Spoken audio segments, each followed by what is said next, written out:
And now I'm going to show a side of me that most of you have probably never seen. So let's come over here and check out what's going on. There's a train one down there. Case, billboard, all that stuff. Tons of parts.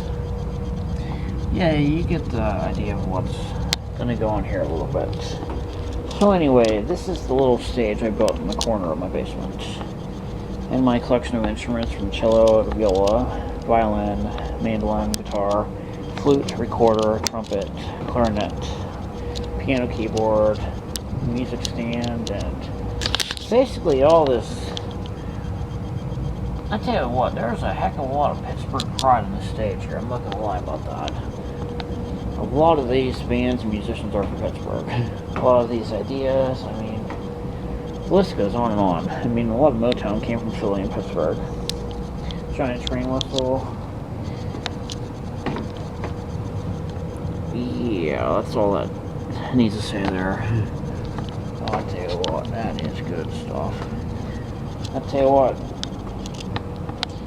when I was in middle school, the kid that sat next to me in homeroom, they're now the manager of Broadway in New York City, so that shows the level of skill and talent of people that I was around as a kid. And I tell you what, I'm going to tell you a quick funny story about music class when I was a kid.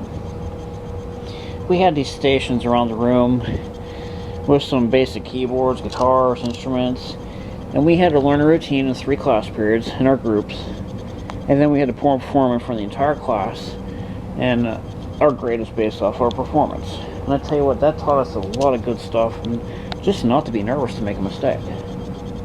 So anyway, one day the music teacher was not there, Mr. Duran, and Mrs. Rizzo. I tell you what, you could see the Rizzo sauce on all those Bellevue trucks and everything. So anyway, we came into the class period after the teacher wasn't there, and he's standing at the door. And he goes, "Everybody be seated." And we all sat down, and all of a sudden he got this glare up on his face, and he reaches over to the, what's that?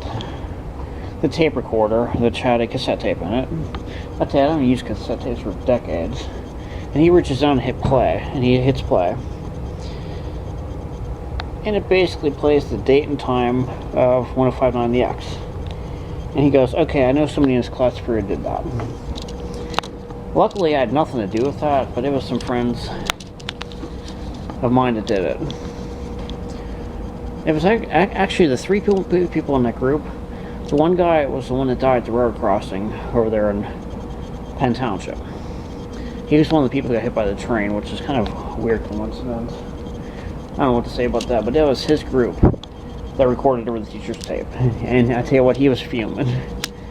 And we just sat there quietly, and I'll tell you what, that was one of the most enjoyable punishments I ever had in school. So anyway, stay tuned for some good stuff.